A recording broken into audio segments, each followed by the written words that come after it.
What's going on, guys? Welcome back to the channel. So this is one I'm super excited to talk about. This is the second review I'm filming today. Both incredible fragrances from two Middle Eastern affordable brands that are typically known for colognes. And while this is technically a cologne, it's more inspired by with a twist because, yeah, we'll talk about that in a bit. We're talking about Armaf's Club de Nuit Lionheart Man. We had talked about Lionheart Woman previously on the channel. We have an individual video on that. But the men's fragrance is something to behold, in my opinion. Sorry for the issues making it focus. This is part of the issue I have with having such a busy background behind me. There we go. We'll dive into this presentation here in just a bit, but just a glance. One of the better bottles in this particular line. So I think it's an affordable monster that kind of works year-round, being based around Le Male Elixir. It's one that works year-round, where Le Male Elixir is heavy and sweet and has some earthiness and powder galore. Like, it's a cold weather fragrance, whereas this I think can do a lot more. Stay tuned.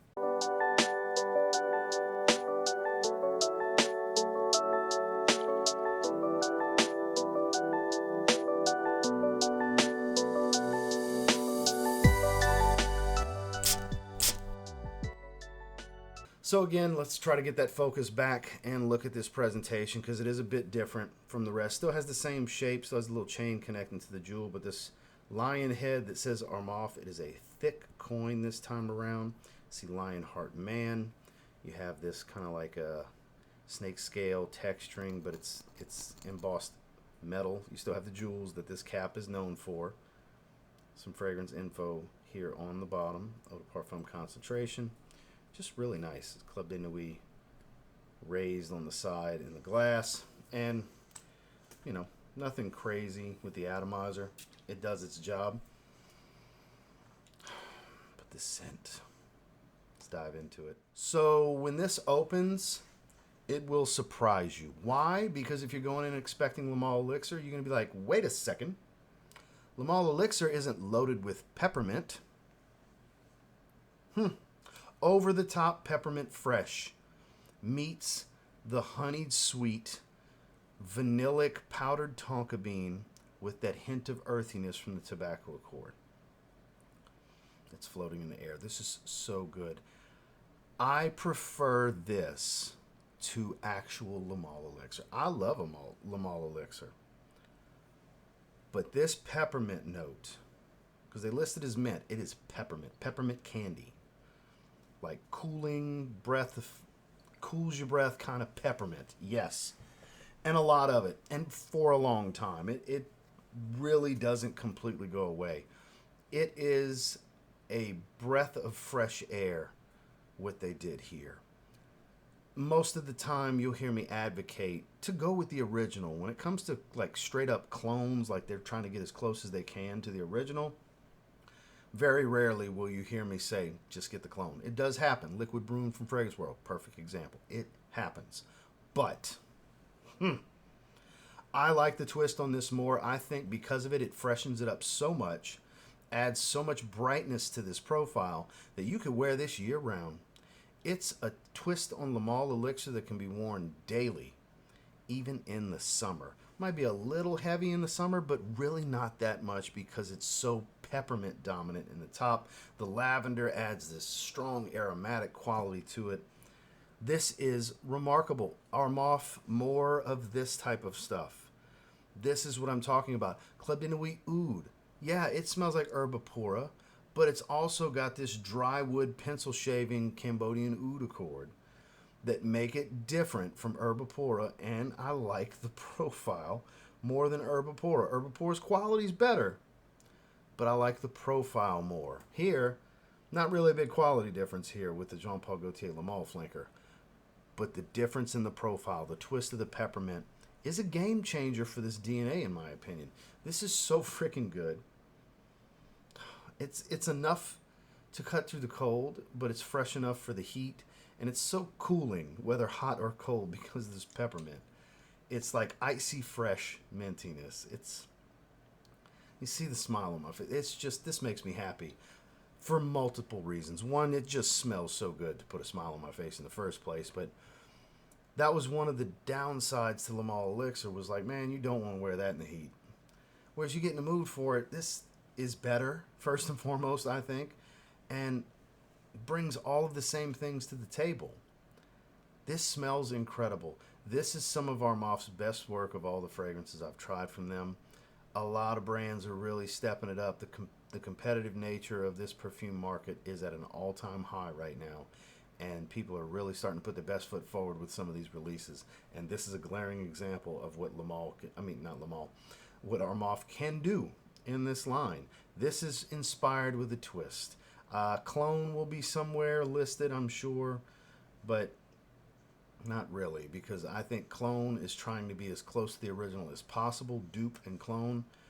Inspired. Yeah, it smells very much like something, but brings something different to the table. Here you go. Inspired with a really good twist. This smells fantastic. Okay, performance. Another 8+ hour longevity fragrance. No issues here in longevity whatsoever. Projection is, again, on the moderate to heavy side with this one. It's strong. You don't need to overspray this one. If you feel like you need to wear your nose out, feel free to overwhelm yourself with 20 to 30. Hell, if you're already at 30, do 100. Get a finger cramp spray in it. Fuck it. Go to town. You want to be that guy, right? Be that. Just commit to being that guy. Crack the top of the bottle, pour the shit over your head. Why not?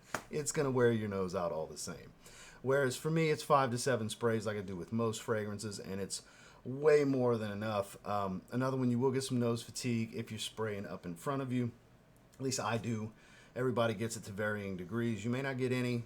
You may not smell it after 5 minutes, and you're commenting 30 minutes and it's gone, bro, to somebody such as myself, and I have a good laugh because it's not 30 minutes and it's gone, bro.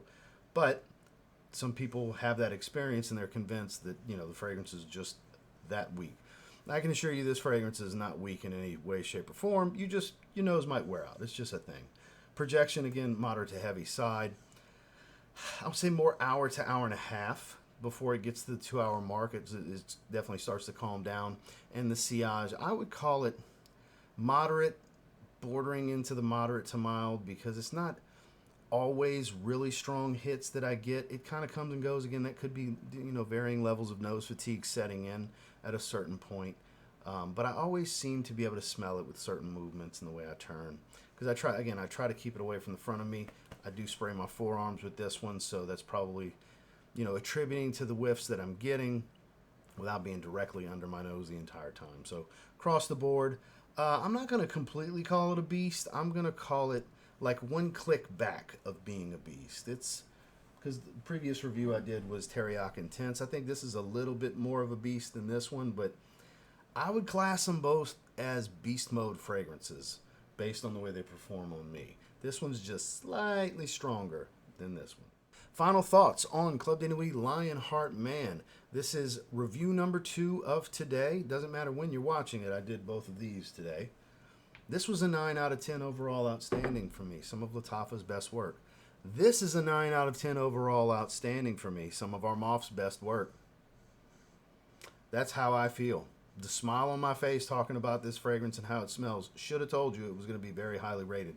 And that's a contributing factor of multiple categories and subcategories. That's how it smells to me, my evaluation, with 3 subcategories of performance to create a cumulative score between longevity, projection, and sillage, and then add those 2 together and you get your average score, which for me comes out to an outstanding 9 out of 10 for Club de Nuit Lionheart.